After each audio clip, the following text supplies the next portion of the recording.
So let's start recap from yesterday. What's the second stage of the cardiac cycle? What happens? In the second stage of the cardiac cycle, what happens? It's the 0.5 seconds. What happens? Yeah. So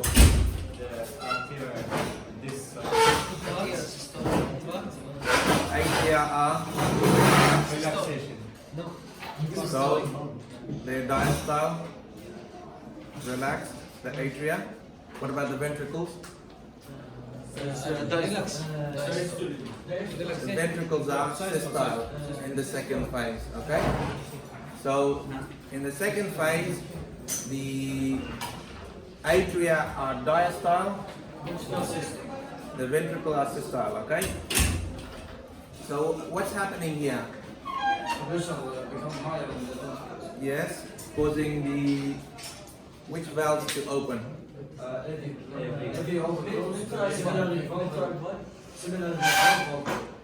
Semilunar valve opens and the IV valves close. Okay, so that's what's happening. So you remember some points from yesterday. That's good. Alright, so today we are going to look at the cardiac conduction system, how the electrical impulses pass through the heart.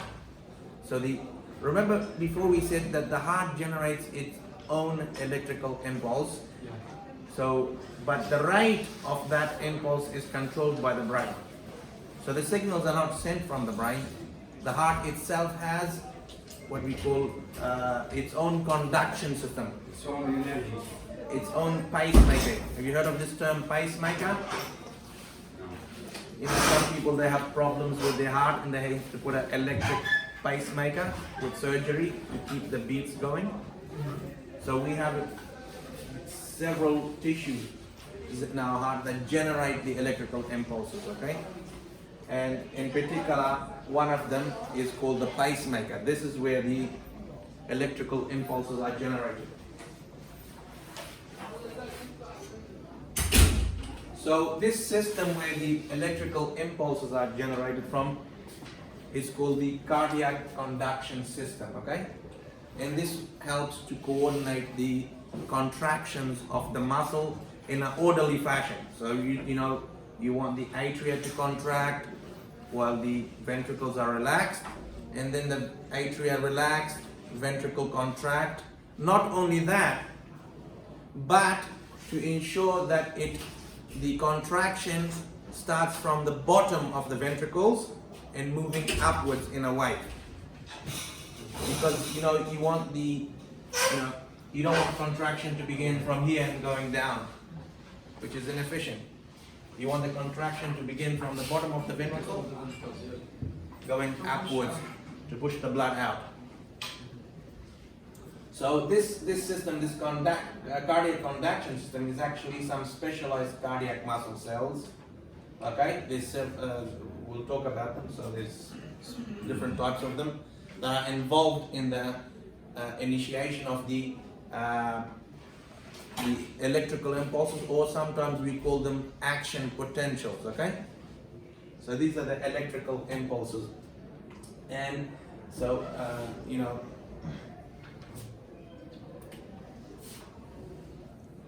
sometimes they called action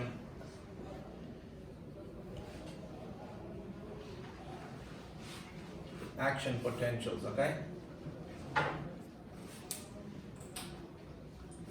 So what happens is that the atria is involved, in particular the right atrium, okay?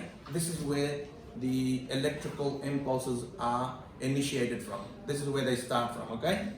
And then they move through to the ventricles, okay? And by doing that, it stimulates the heart and contracts the different chambers in a coordinated fashion, okay?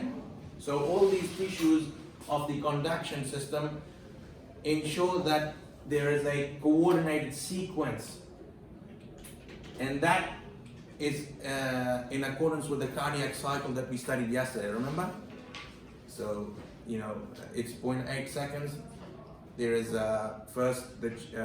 in the first stage we get atrial systole, ventricle diastole, 0.1 seconds, okay? And these tissues are important, okay, in ensuring that 0.1 second delay before the ventricles contract, okay? So the tissues are very important in that. Then we get the second stage, remember. The atria are diastole, ventricles, systoles, okay?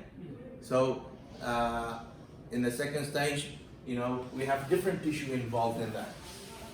Specialized tissue within the cardiac, specialized cardiac muscle cells. So all of these tissues ensures that we get a coordinated sequence, of the cardiac cycle, stage 1, 2, 3. Okay? And the reason we get those different stages is because of these different specialized cardiac muscle cells. So there's 4 of them. We got the sinoatrial node, okay? This is the actual pacemaker of the heart, okay? It's located on the roof, close to the superior vena cava of the right atrium, okay?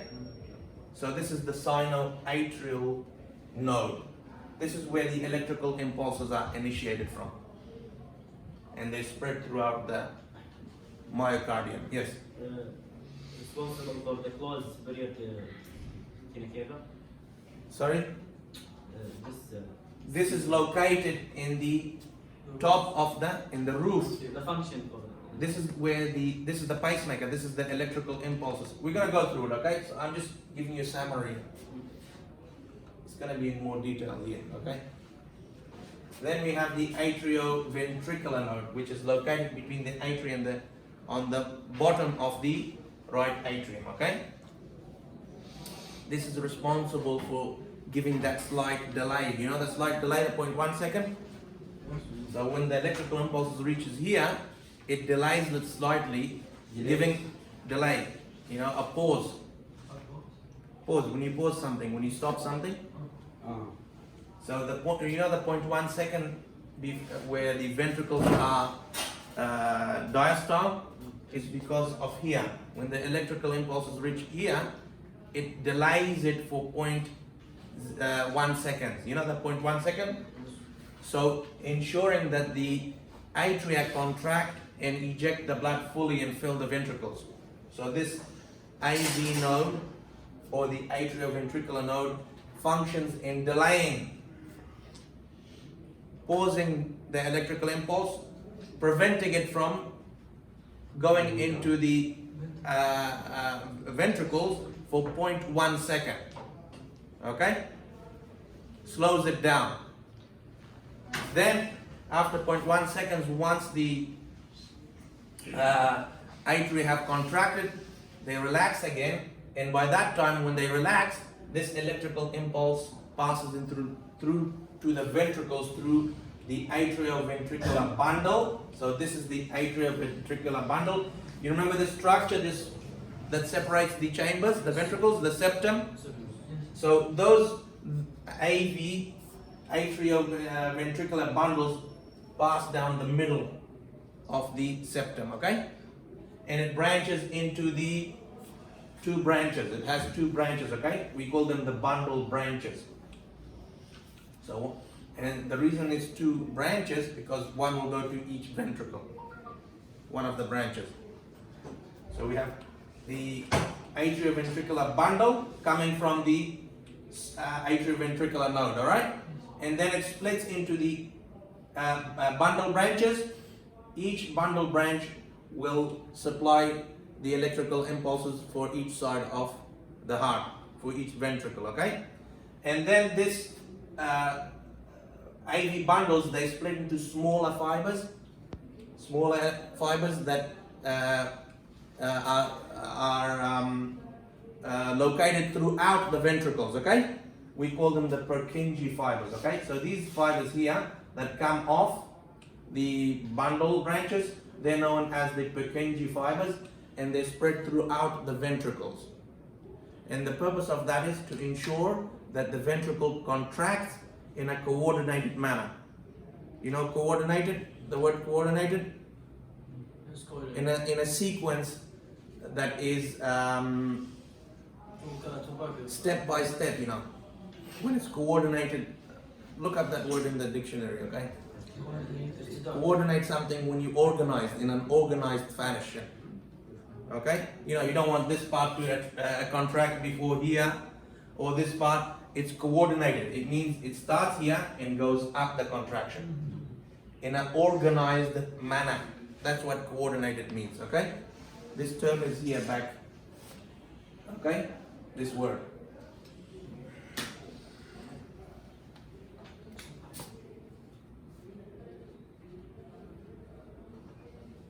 You know, organized, that's a simple word. When you organize something in order, there's an order to it. It's, you know, it's steps involved in something. You don't do step 3 before step 1. So coordinated means that you do it 1, 2, 3, 4, 5, step by step, organized fashion, or in order. It has an order. That's where it comes from.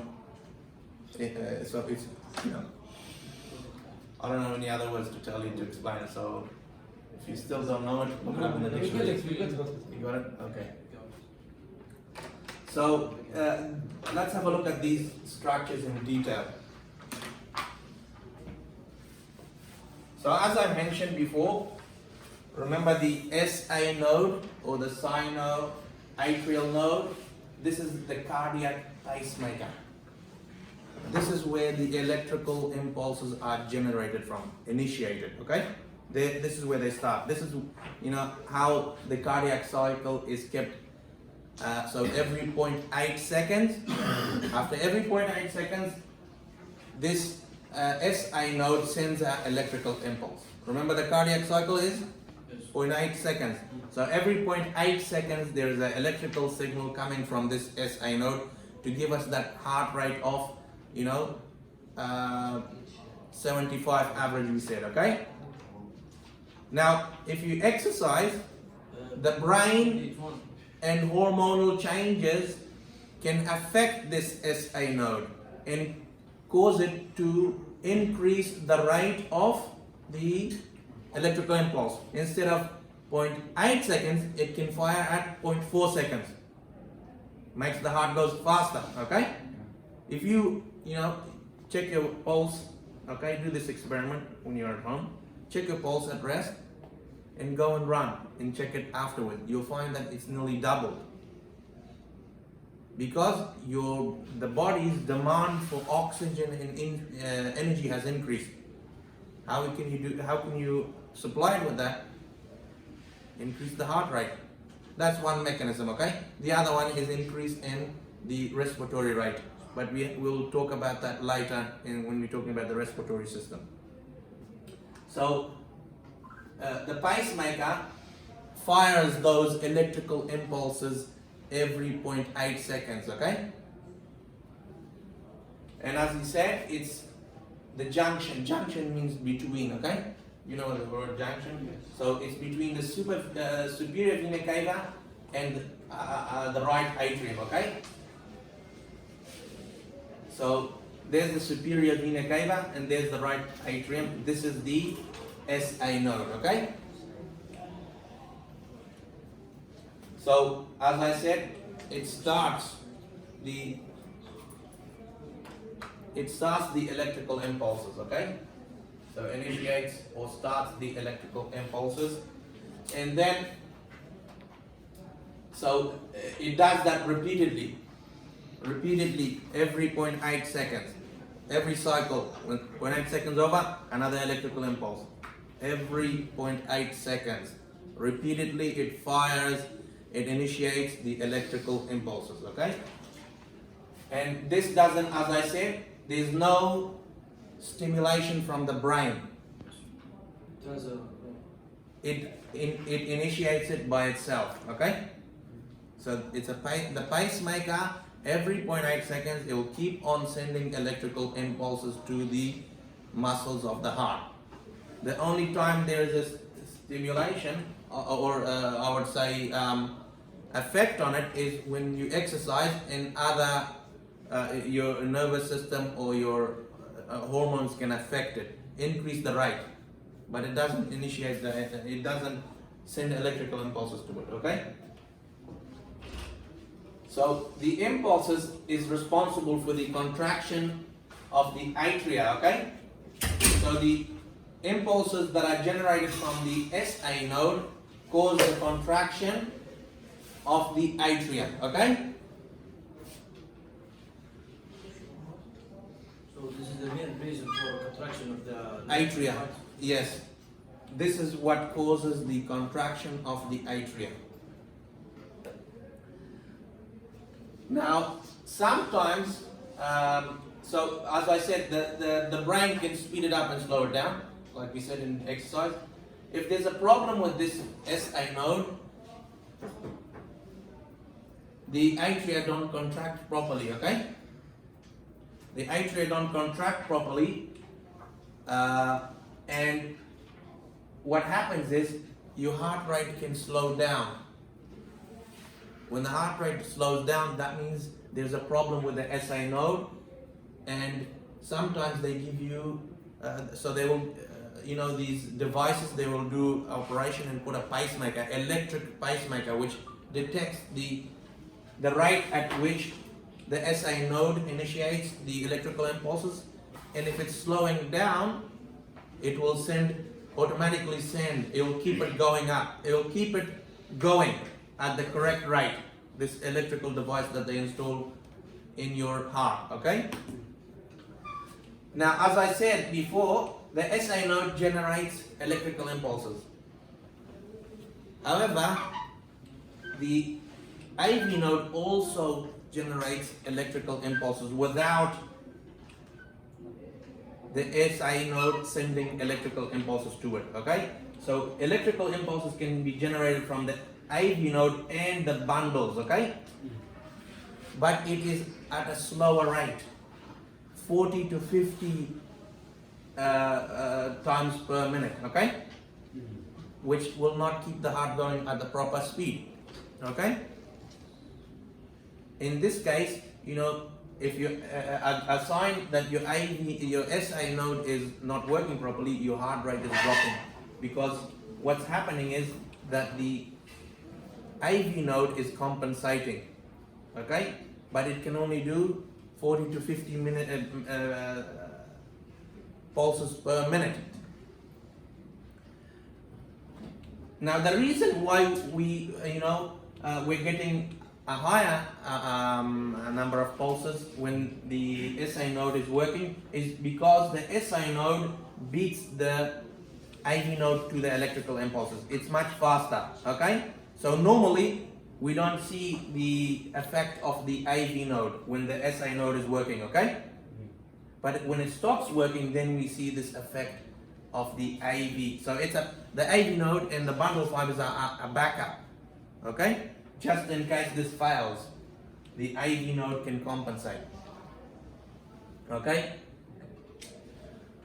So the AV node, we find it at the base of the atrium, between the atrium and the ventricle, right here.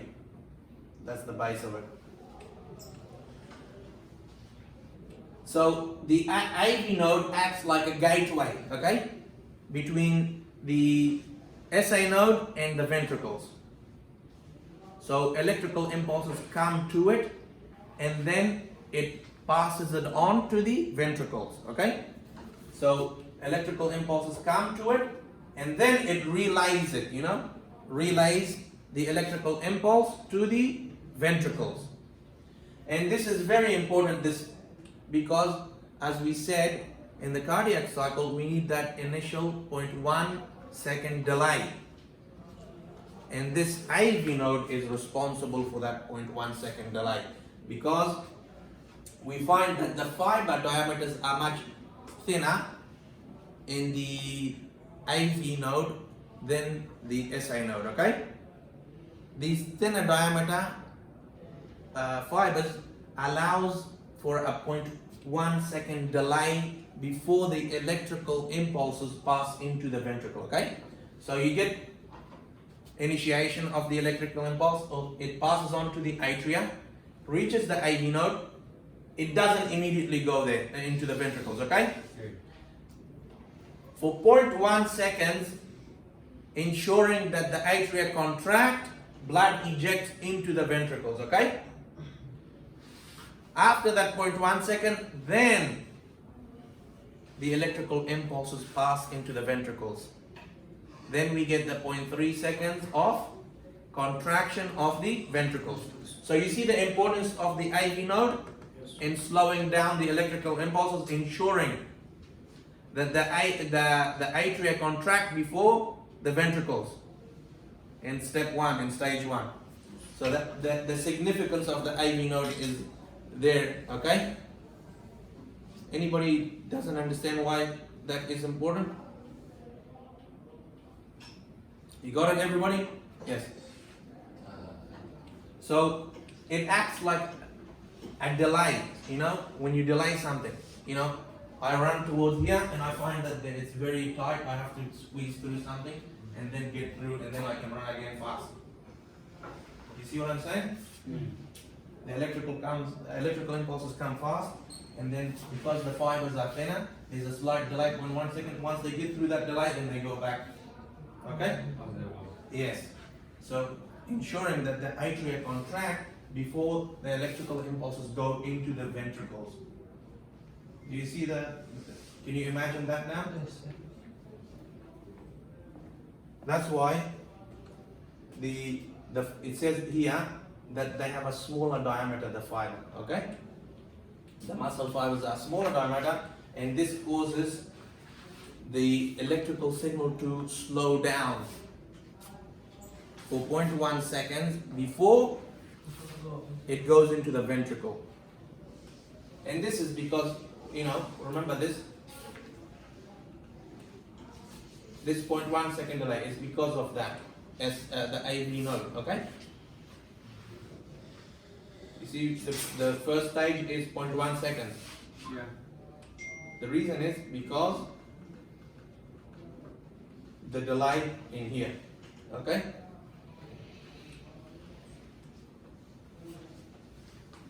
So this delay allows the atria to contract and empty the blood into the ventricles before the ventricle contract, okay? So the IV node is like a delay switch. Alright, then we get electrical impulses moving into the atrioventricular bundle and the Purkinje fibers, okay? So, you know, these are the bundles and Purkinje fibers. The function of these is to pass the electrical impulse throughout the ventricles in a coordinated fashion, okay? So these fibers, they go down the septum. Remember the septum here? And between the two ventricles, so then they have a branch. So so you got the atrioventricular bundle, okay, right there, and then it branches into two bundles, okay. These bundles, each one to the right ventricle, one to the left ventricle, okay. So the two bundles. So then the two bundles then branch into smaller fibers called the Purkinje fibers, okay? So you see these smaller fibers here, the red ones all on that side?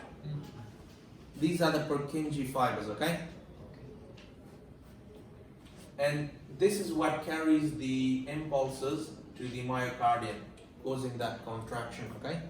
And you see here, you can see the contraction begins from the bottom of the atrium, or the apex, we call this the apex, and goes up towards the top, okay?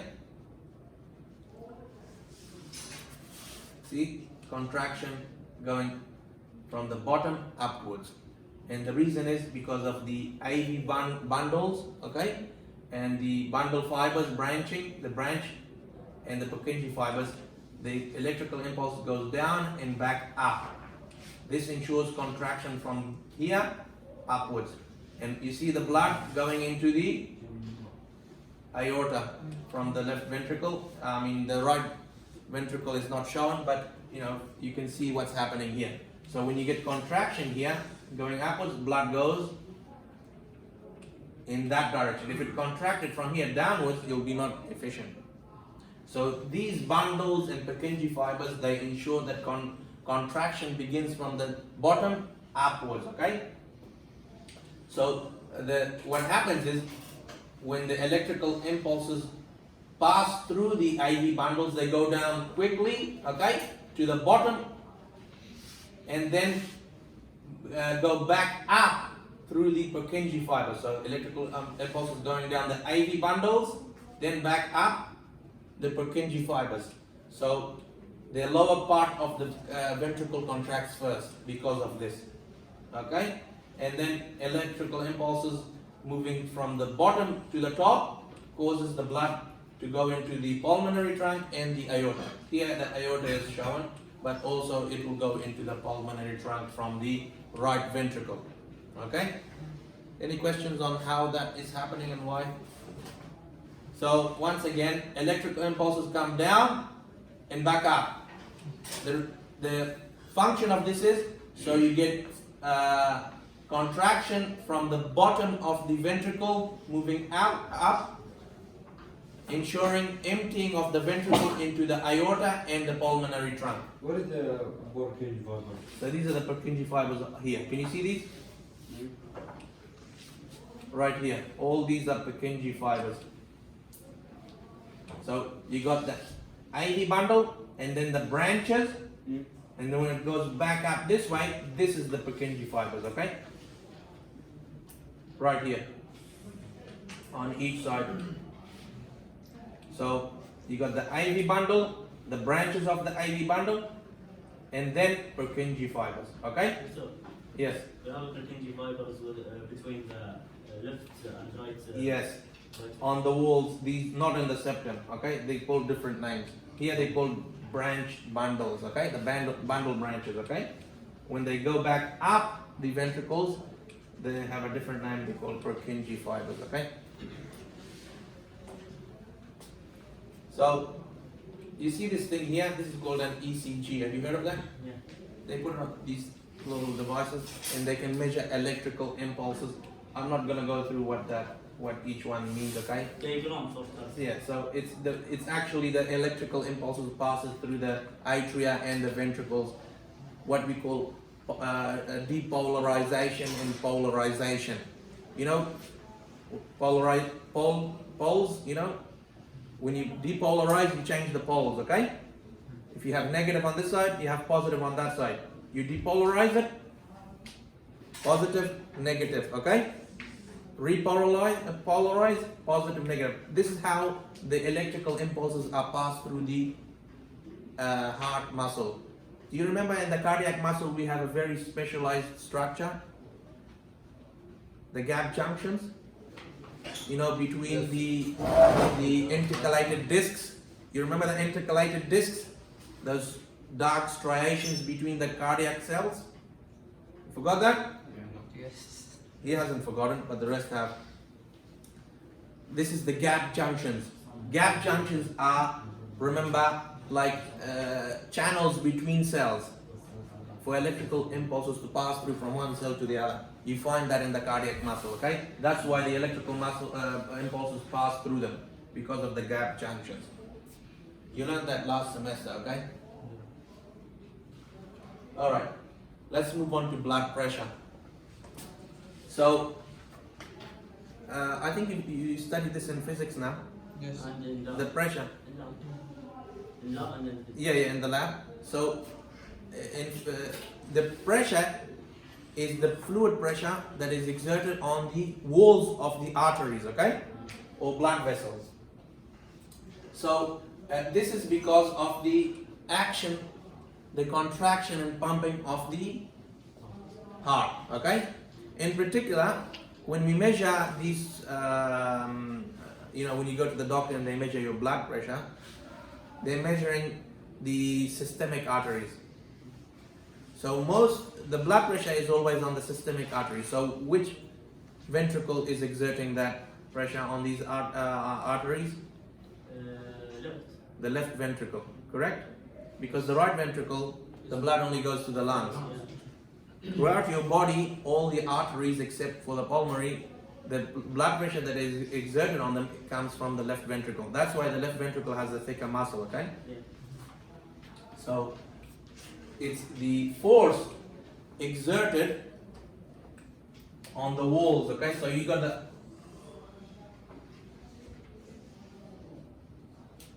a force. And remember we said do you remember that the pulse, the stretching and recoiling?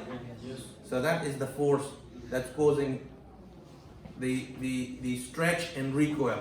It's the blood pressure, the force of the blood pressure causing the stretch and recoil in the arteries, okay? And the blood pressure is very important because it delivers blood throughout our body. To maintain, you need to maintain the correct blood pressure, normal blood pressure. You know, we said in the lab it's 80 diastole, 120 systole, remember? Normal. And anything beyond that, we can find diseased conditions, okay? We'll talk about it later in the end of the lecture. So, the blood pressure ensures that the tissues get the nutrients, the oxygen from the blood. So, we need to maintain a normal blood pressure. And this causes the blood to flow throughout the body and also to come back to the heart, okay? You see, you find that the arteries have the highest blood pressure. You see here? The blood pressure is highest in the arteries. When you move down to arterioles and capillaries, the blood pressure drops, okay? It's even lower in the venules and veins, okay? So, we find that the arteries have the highest blood pressure and the veins the lowest. That's why, you know, the return of the blood from the veins requires the musculoskeletal pump and the respiratory pump. Remember we talked about them last week, okay? So, the blood pressure is lower in the veins and the highest blood pressure is found in the aorta, okay? See that? That's the aorta because it's directly connected to the left ventricle. So the highest pressure we find in the aorta, okay? And the lowest is in the vena cava. When the blood is returning back right at the end, the last parts of the veins, where before it reaches the heart, this is the lowest blood pressure, okay? So, and you see this line here? It's going up and down because during ventricular systole, the pressure is the highest, okay? So when you measure your blood pressure, you measure the highest value is ventricular systole, okay? And the lowest value you find here, this is ventricular diastole, okay? So the diastolic pressure during the ventricular diastole. So when the ventricle is contracting, when it's systole, this is the highest blood pressure. We call it the systolic blood pressure. When the ventricle is diastole, means, what does it mean? Low. It's relaxed, relaxation. The blood pressure we measure here is called the diastolic blood pressure, okay? You got that? Yes. Alright, so we remember this device here? What is it called? Come on, pronounce it, somebody. What do we call this device? Spike move. Sphygmomanometer. Sphygmomanometer. Split it into a few words, okay? Sphygmomanometer. Yeah. Yeah, there you go. And the other device that you listen to the pulse, remember? Yes, yes. It's called the stethoscope, okay? You know, the doctor puts in here. You know, in the lab, you didn't use this. We have this device, but we use the electric one, which doesn't. You don't use the stethoscope. No, we use it. You use it? Okay, so you use both. All right. Yeah.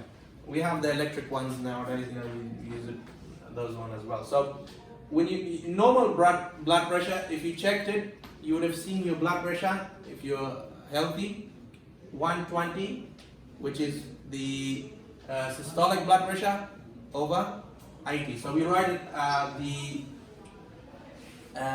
numerator, you know, fractions. The numerator is the systolic, the denominator is the diastolic. You know, fractions, numerator, denominator, when you write fractions. So that's how you write it. So that the systolic blood pressure is when blood is ejected out of the ventricles, okay? So when the ventricles contract, blood is ejected out of the ventricles. This is the highest blood pressure, okay? So this is the systolic blood pressure. And normally it's 120. We measure it in this millimeters of mercury, okay? You've studied that in physics, you understand that? Huh? That's how we measure pressure. The diastolic blood pressure, this is when the ventricles are diastole, when they relax, okay? This is the lowest blood pressure. So 80 is the normal healthy person diastolic blood pressure. You get, so as you age, you know, if you have this device at home, you measure yours and maybe measure your parents' one, you'll see a difference. Their blood pressure is slightly higher. It's normal because it increases with age, okay? As you age, because the arteries stiffen a little bit, you know, they get harder, the blood pressure increases slowly with age because of stiffening, you know, hardening of the arteries. They're no longer as flexible or as stretched, they don't stretch as much, okay? So when the arteries stiffen, it causes an increase in blood pressure. And with age, as you get older, the arteries get harder, stiffen, okay? And this causes the blood pressure to increase slightly with age. So when if you have a device at home, compare your blood pressure to your mother or father's, and you'll find that there's a difference, okay? Because of the age. That blood pressure will be normal for that age, okay? Any questions on that? Alright, so if we have a look at here, this slide here, it actually gives us, if you have a change in your blood pressure, this table here, it gives you the values for different conditions, okay? When you have high blood pressure, people with high blood pressure, we call this condition hypertension, okay? High blood pressure. When you have a low blood pressure, we call it hypotension. Remember, we used hypo and hyper in solubility in tonicity. Hyper means high, hypo means low, okay? So hypertension is referring to people who have high blood pressure. And this is the dangerous one. This can cause, you know, strokes and, you know, ruptures in arteries and so on. So this is the silent killer because usually you don't have the symptoms. You have high blood pressure and you don't know it. And suddenly, you know, people can die from high blood pressure. Okay? And you see there's the different stages of hypertension. So stage 1, you know, the systolic is 140 to 159, and then getting close to 100, okay? From 90 to 100. And then hypertension stage 2 is this, it gets even more dangerous. The systolic is 160 and over 100, you know, you really need treatment. You can't keep your blood pressure in these levels, okay? You need treatment, you need drugs. Remember we talked about vasodilation and vasoconstriction. Usually one type of drug is a vasodilator.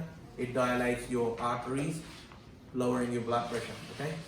Because remember, if the arteries are vasoconstricted, as blood is passing through it, blood passing through a narrow passage would be at high pressure, then at a wider passage. So these vasodilators relax your blood vessels, and in people who have hypertension, they give them, this is one type of drug, okay, that causes vasodilation.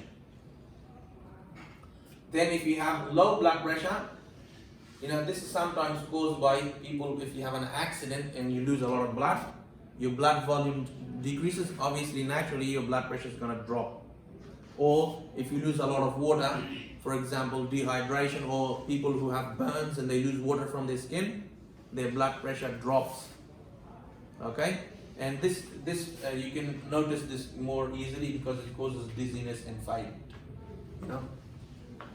When your blood pressure drops, less oxygen getting to your brain, you feel dizzy, and you will faint when the blood pressure is lower. Faint, you'll fall down.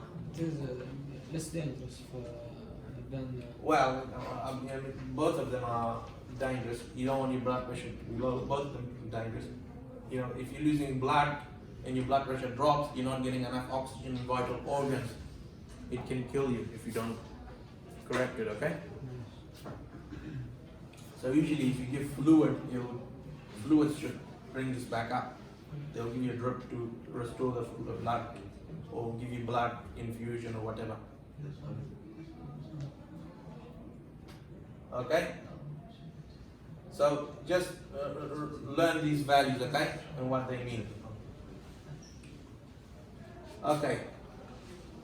So summaries for your benefit. The last slide. This activity, and I have Kahoot for you. So we better quick this because I got a Kahoot with lots of questions. So 2/3 of all the blood is found in what?